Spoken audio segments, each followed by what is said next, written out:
जैसे जस्टिस यशवंत वर्मा की बात आती है, उनके कई सारे अभी देखिए आरोप भी लगे हुए हैं, कई सारे आरोप सिद्ध भी हो गया, उसका प्रमाण भी मिल गया, लेकिन अभी तक उन पर कोई भी एफआईआर नहीं हुई है। तो इसमें आपका क्या कहना है कि क्या पावर की वजह से कोई एफआईआर नहीं हुई है? जस्टिस यशवंत वर्मा केस, उसमें हम ये देख रहे हैं कि जस्टिस के फेवर में सारे एविडेंसेस हैं, बट उन पर अभी एफआईआर नहीं हुई है। क्या इसका रीजन पावर ही है? और पैरेलली हम ये जानेंगे कि जजेस के ऊपर महाभियोग का प्रोसेस क्या है, महाभियोग है क्या, और नेक्स्ट हम जानेंगे क्या मीडिया की वजह से हमारे जजमेंट्स अफेक्ट होते हैं क्या। अब उसमें से किसी एक जज के ऊपर कोई आरोप लग जाए तो उससे पूरे सिस्टम को आप आरोपित नहीं कर सकते। और जो प्रक्रिया अपनाई जा रही है, महाभियोग, आज पता चला कि वो सदन में आने वाला है उनके विरुद्ध 3 न्यायमूर्तियों ने संविधान बदलने की बात की जा रही थी, तो मैं आपसे जानना चाहूँगा कि क्या वाकई संविधान बदला जा रहा है? एक रेप केस एक आम बात हो गई आज के टाइम में। उसमें हम ये देखते हैं कि कुछ रेप केस में फांसी दे दी जाती है, कुछ रेप केस में आम सजा हो जाती है, और कुछ केस में हाईकोर्ट उसको रेप मानती ही नहीं है। तो मैं आपसे ही पूछना चाहता हूँ कि किसी केस में फांसी, किसी रेप केस में फांसी, किसी रेप केस में नॉर्मल सजा, ऐसा क्यों? इन्हीं सवालों का जवाब देने आ रहे हैं आज के हमारे स्पेशल गेस्ट, जो कि एक सीनियर एडवोकेट हैं और former chairman of bar council of Uttar Pradesh रह चुके हैं, जिनका नाम है मिस्टर अमरेंद्र नाथ सिंह सर। नमस्ते सर, कैसे हैं आप? नमस्कार आदर्श जी, ठीक हूँ, सब अच्छा है। आप कैसे हैं? सर मैं एकदम बढ़िया हूँ सर, और सबसे पहले मैं आपको थैंक यू बोलना चाहूँगा सर कि आपने एक प्रीशियस टाइम निकाला। आपका इतना बिजी शेड्यूल था, उसमें भी बड़ी मुशक्कत से आपका अपॉइंटमेंट मिल पाया, तो मैं सबसे पहले आपको बहुत बहुत धन्यवाद करना चाहूँगा। आप स्वतंत्र हैं, जो भी आप पूछना चाहें मुझसे। अच्छा सर, स्टार्ट करें फिर? जी जी। तो गाइस, आज सर से सबसे पहला मैं सवाल लेने जा रहा हूँ, जो कि एक बहुत कॉमन सवाल सा है, लोगों को जानने में मज़ा भी आएगा थोड़ा सा। तो आज हम लोग जानेंगे कि जैसे इलाहाबाद सिटी, जो कि अब उसका नाम जो चेंज हो गया, उसका नाम इलाहाबाद से कर दिया गया प्रयागराज, लेकिन हाई कोर्ट का नाम प्रयागराज हाई कोर्ट ना करके अभी भी वो इलाहाबाद हाई कोर्ट है। तो आज हम सबसे पहला सवाल सर से जानेंगे कि सर आप ये बताइए कि इलाहाबाद हाई कोर्ट का नाम प्रयागराज हाई कोर्ट क्यों नहीं रखा गया? देखिए, ये नगर जो है पहले भी प्रयागराज के नाम से जाना जाता था जी। और अंग्रेज़ों ने इसको इलाहाबाद हाई कोर्ट के नाम से स्थापित किया। इलाहाबाद मुग़लों के समय में ये नाम आया था। फिर उत्तर प्रदेश सरकार ने इस जनपद का पूर्ण नाम दिया, इलाहाबाद को समाप्त कर दिया और पूर्ण रूप से प्रयागराज ही स्थापित हो गया। जहाँ तक इलाहाबाद हाई कोर्ट के नामकरण की बात है, तो मेरी जो जानकारी है उसकी एक जो प्रक्रिया है वो केंद्र सरकार उस पर निर्णय लेती है, लेकिन ऐसा अगर कोई प्रस्ताव होगा तब निर्णय लेगी। मुझे जहाँ तक मालूम है कि ऐसा कोई प्रस्ताव है नहीं। अच्छा। और एक जटिल प्रक्रिया भी है और इसमें बहुत सा लोक धन भी लगेगा, बहुत से जो अभिलेख हैं उनमें परिवर्तन करना होगा। जी जी। तो ये जटिलताएं हैं। मैं समझता हूँ इन्हीं सब कारणों से प्रस्ताव नहीं बना और न विचार हुआ। तो इलाहाबाद हाई कोर्ट के रूप में ही अभी भी है।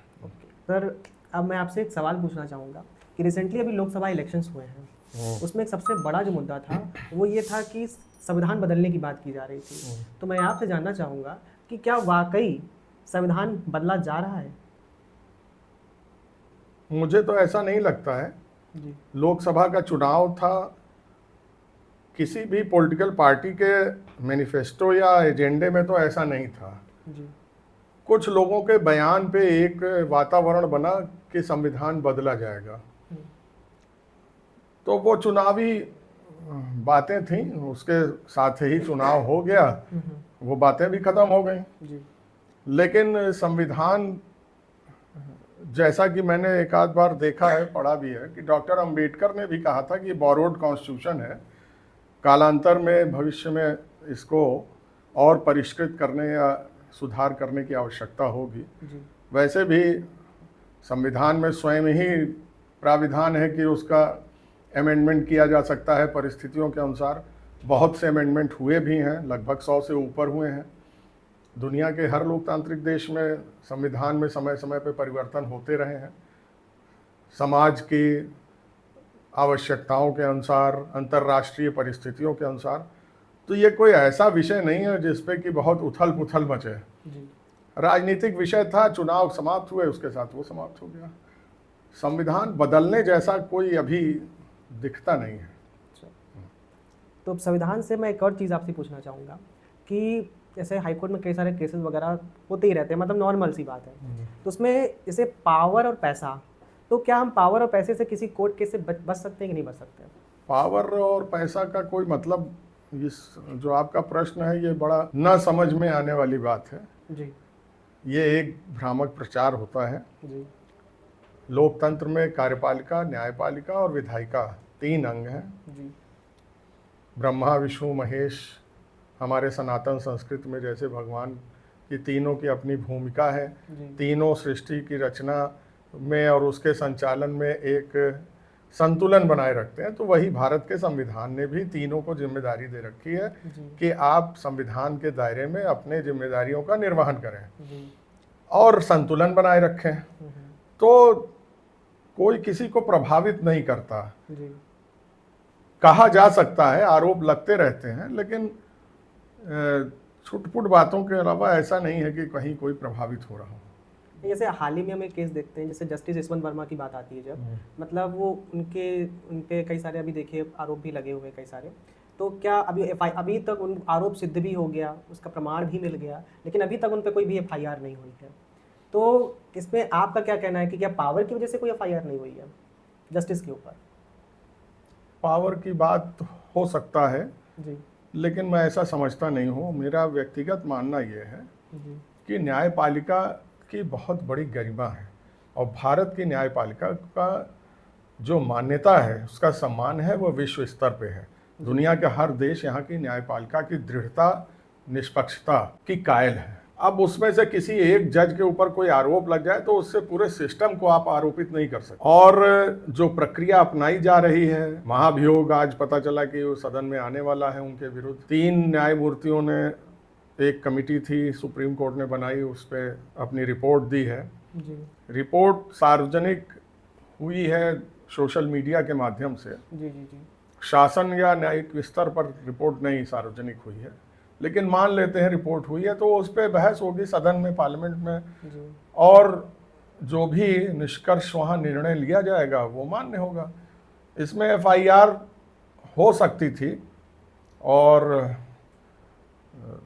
विवेचना होती, एक लंबी प्रक्रिया होती। जी, जी, जी, तो FIR जरा क्रूरता हो जाती न्यायिक व्यवस्था के ऊपर। अच्छा अच्छा, जी, मेरा ये मानना है कि हर संस्था की अपनी एक गरिमा होती है जी, और उस गरिमा के परिप्रेक्ष्य में कोई एक जज के कारण आप पूरी न्यायपालिका को पेंट कर दें, जी, जी, तो ये मैं नहीं समझता ठीक हूँ। जी। सर अभी आपने एक महाभियोग बोला, तो ये महाभियोग है क्या? संविधान में प्राविधान है, कॉन्स्टिट्यूशनल संवैधानिक नियुक्ति है जी, उच्च न्यायालय के न्यायमूर्ति की, जी, और उनके पदच्युत किए जाने की एक प्रक्रिया है। जी, पूर्व में भी एक जस्टिस रामास्वामी थे, उन पे भी बहस हुई थी, महाभियोग आया था, वो चला नहीं, जी, फेल कर गया। तो वो सदन ही, पार्लियामेंट के दोनों सदन से जब पास हो जाएगा जी, जी, बहुमत से, जी, तो वह जज पदच्युत किया जा सकता है। फिर फर्दर उस पर कार्यवाही होगी कि नहीं होगी? नहीं, राष्ट्रपति की मंजूरी के बाद वह जो उनके विरुद्ध, किसी भी न्यायमूर्ति के विरुद्ध अगर कोई आरोप होता है और उस पर बहस होती है और सदन, दोनों सदन उसको पारित करते हैं कि हाँ यह न्यायमूर्ति योग्य नहीं है, इनको हटाया जाना चाहिए, राष्ट्रपति उसको मंजूर स्वीकृत कर लेते हैं, तो वो पद से हट जाएंगे। अच्छा, जी, मतलब कि कहने का मतलब है कि जुडिशियल सिस्टम हर पे लागू है, मतलब सबको, कहने का मतलब है जो आरोप नहीं, हमारा संविधान का संवैधानिक प्राविधान है महाभियोग। अच्छा अच्छा, हाँ, तो वो कैसे उनको हटाया जाना है उसका प्रक्रिया है। जी, जी, कि जजों के, और वो इसीलिए है कि न्यायिक व्यवस्था एक बड़ा जिम्मेदार, एक स्तंभ है, देश के लोकतंत्र का एक खंभा है। अगर उसको हटा दिया जाए तो पूरी व्यवस्था चरमरा जाएगी। जी, जी, इसीलिए उसकी गरिमा के अनुरूप महाभियोग का प्राविधान है। अब हर छोटी चीज़ पे अगर आप शुरू कर दें तो जज निष्पक्ष रूप से, स्वतंत्र रूप से, निर्भीक रूप से न्याय नहीं कर सकता। जी, जी, और हर आदमी, न्याय व्यवस्था में एक पक्ष जीतता है, एक पक्ष हारता है। जी, तो जो हारेगा वो निश्चित रूप से कुछ न कुछ आरोप लगाएगा। तो अगर यही फैशन बन गया आरोप लगाने का और उस पर विचार करने का, तब तो व्यवस्था ही नहीं चल पाएगी कोई। सही कह रहे हैं, एकदम सही। ये जो महाभियोग क्या सिर्फ जजों के लिए होता है? नहीं, और भी है, राष्ट्रपति के लिए है। अच्छा अच्छा। सर मैं अब आगे बढ़ूंगा आपसे। जैसे मैं ये आए दिन मैं ये न्यूज़ में देखा करता हूँ कि एक रेप केस एक आम बात हो गई आज के टाइम में। उसमें हम ये देखते हैं कि कुछ रेप केस में फांसी दे दी जाती है, कुछ रेप केस में आम सज़ा हो जाती है, और कुछ केस में हाई कोर्ट उसको रेप मानती ही नहीं है। तो मैं आपसे ही पूछना चाहता हूँ कि किसी केस में किसी रेप केस में फांसी, किसी रेप केस में नॉर्मल सज़ा, ऐसा क्यों है? नहीं, अपराध की गंभीरता पे जी न्यायालय निर्णय लेता है। कोई ऐसा निश्चित पैमाना नहीं है कि किसी के ऊपर अगर कोई आरोप लगा है तो परीक्षण न्यायालय करेगा सबूतों के आधार पर।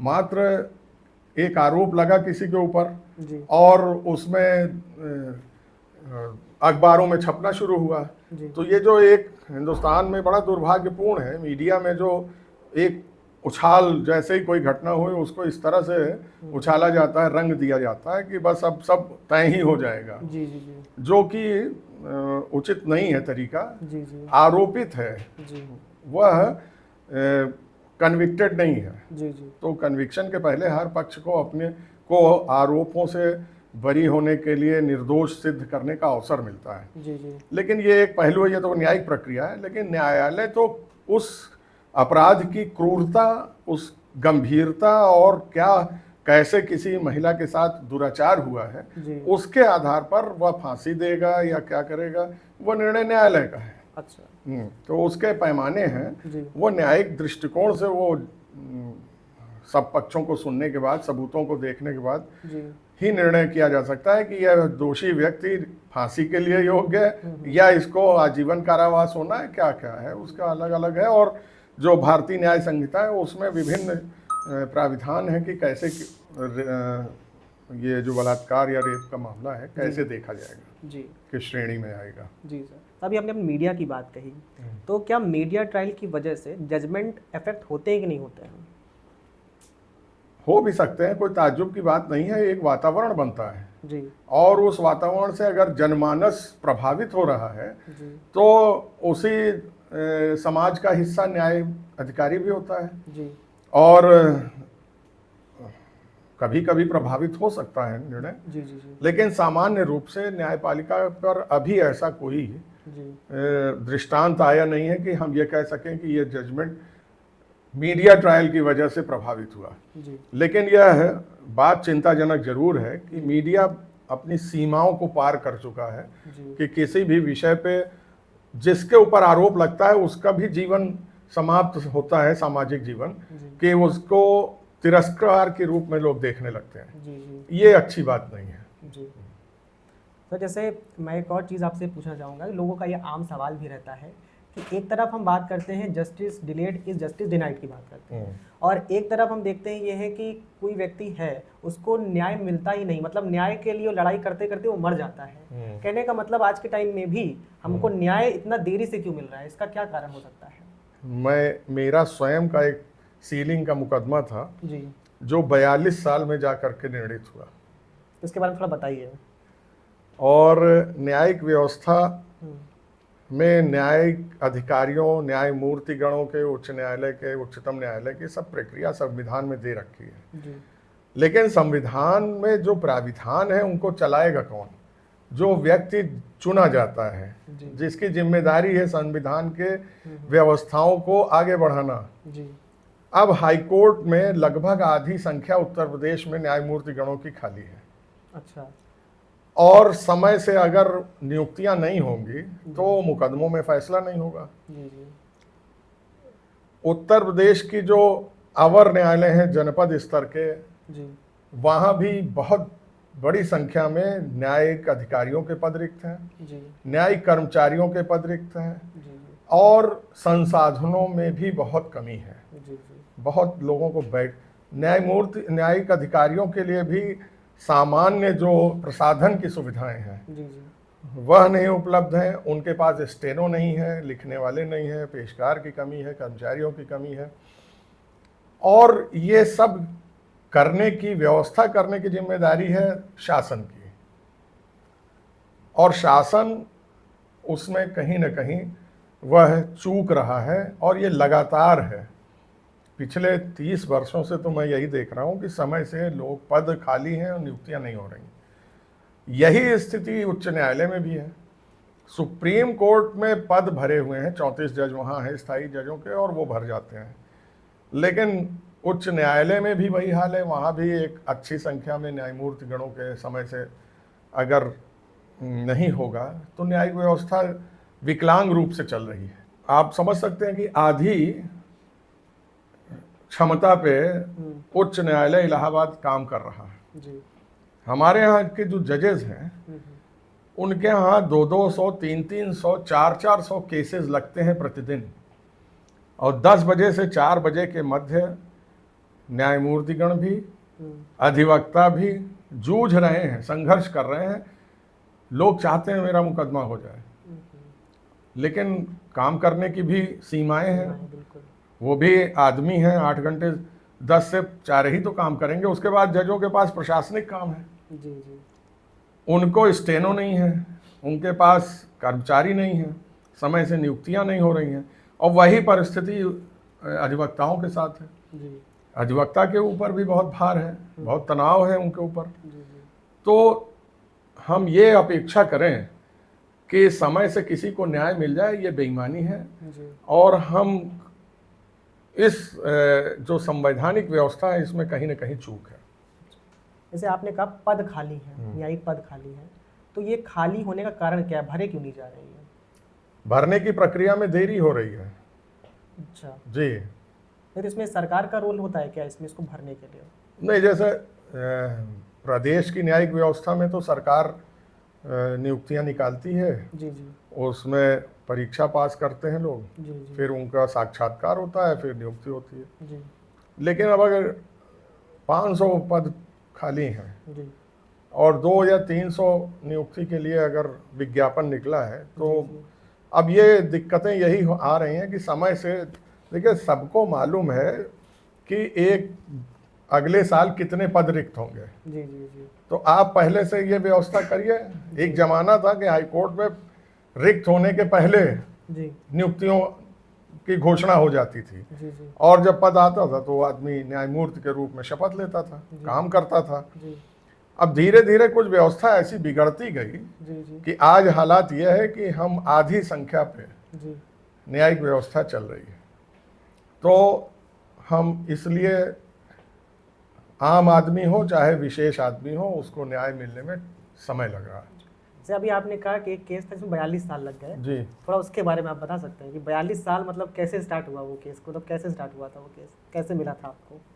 हमारी कुछ ज़मीन थी, जी सन 72 में वो सीलिंग की सीमा में जी अतिरिक्त घोषित हुई, सरकार ने ले लिया। जी उसके 14 साल बाद जी फिर सरकार ने एक नोटिस जारी की कि नहीं, अभी और आपकी अधिक भूमि है, जी और उसको हम लोगों ने प्रतिवाद किया नियत प्राधिकारी के यहाँ, उन्होंने हमारे खिलाफ फैसला कर दिया। जी फिर उसके खिलाफ हमने अपील किया कमिश्नर के यहाँ, जी कमिश्नर न्यायालय के यहाँ कई साल चला, जी और वो उसमें निर्णय हुआ कि नहीं, जो घोषित हुई है ज़्यादा आपकी ज़मीन वो अतिरिक्त मानी जाएगी। उन्होंने भी हमारे खिलाफ कर दिया। जी उसके बाद उच्च न्यायालय में हमने उस दोनों आदेशों को चैलेंज किया, जी और सन 90 में जी उसके बाद चलता रहा। राज्य सरकार की तरफ से जो शपथ पत्र दाखिल होना चाहिए उसी में कई साल लग गए। इस बीच हमारी माँ के, स्वर्गीय माँ के नाम से वो मुकदमा था, वो नहीं रही। जी तो फिर हमारा नाम चढ़ने के लिए उस मुकदमे में दरखास्त पड़ी, जी फिर वो स्वीकृत हुई। जी उसके बाद ये सब होते होते कभी होता यह है कि मुकदमा जो पेंडिंग होता है जी वह लिस्ट में लगता है, तो न्यायालय के यहाँ दबाव रहता है कि जो नया मुकदमा है पहले वो सुना जाता है। अच्छा। तो अक्सर ऐसा बहुत बार हुआ कि न्यायालय नए मुकदमों की ही सुनवाई में समय खत्म हो गया, तो जो लिस्ट के पुराने मुकदमे हैं लंबित, उनकी सुनवाई नहीं हो पाई। जी ये सब चलते चलते 2024 में माननीय उच्च न्यायालय ने हमारे पक्ष में निर्णय दिया कि ये जो अतिरिक्त घोषित की गई है ये कानून के विरुद्ध है, और इसको फिर राज्य सरकार उस निर्णय के खिलाफ चली गई सुप्रीम कोर्ट। जी तो और इस मध्य 1 साल 1.5 साल बाद तो राज्य सरकार गई, जी खैर अंततोगत्वा उच्चतम न्यायालय में राज्य सरकार के विरुद्ध निर्णय हुआ। जी। अब उसके तो इन सब में लगभग 42 साल का समय निकल गया। नहीं तो इसमें क्या, जैसे जितना टाइम लग जाता है, इसमें क्या कंपनसेशन मिलता है कि नहीं एक्यूज्ड को कि नहीं? मतलब इतना टाइम जो लग जाता है, 42 साल आपने कहा। नहीं, कंपनसेशन कौन देगा और किस बात का कंपनसेशन? ये न्यायिक प्रक्रिया का है था, जी तो कोई कंपनसेशन, कोई हम जेल में थोड़ी ना अवैध रूप से थे। जी जी जी। तो अब कंपनसेशन का है जो भी, वो इस विषय से मतलब नहीं है कंपनसेशन। अच्छा अच्छा। सर मैं आपसे एक और निजी प्रश्न आपसे पूछना चाहूँगा कि आपने कभी कोई ऐसा केस मतलब कि डिफेंड किया है जिसमें आपको पता है कि आपका जो क्लाइंट है वो एक ऑफेंडर है? जब मैं शुरुआत किया वकालत की, जी तो मेरे पास चकबंदी के केस अच्छी संख्या में थे जी और फौजदारी के भी थे। पिताजी का तो आशीर्वाद और उन्हीं की वजह से सब हुआ। जी फिर गाड़ी आगे बढ़ी और ठीक बढ़ी।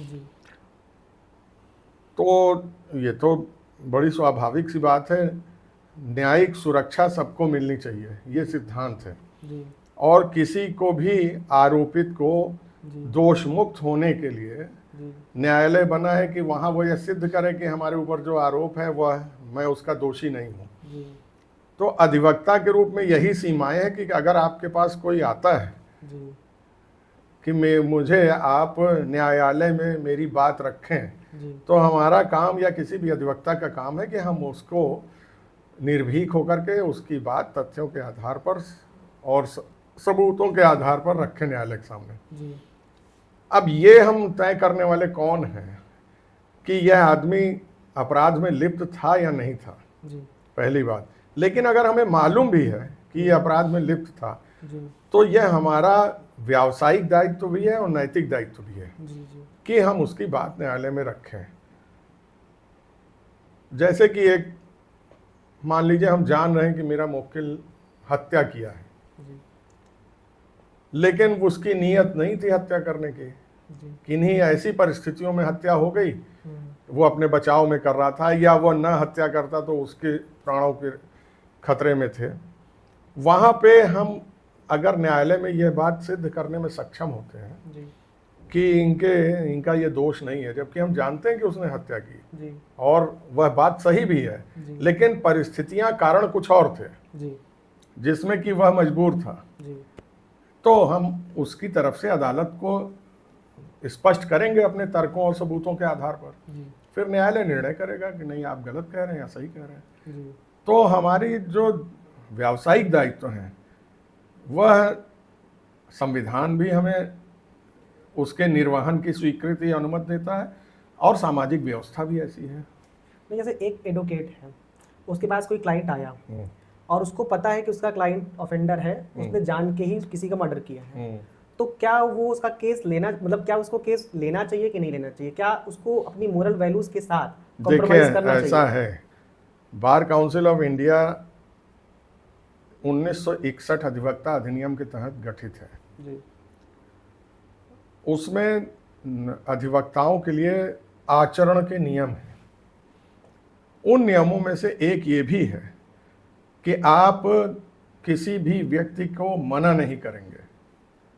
अगर आपके पास वह आता है कि हमारा मुकदमा करिए, तो आप उसको मना नहीं करेंगे,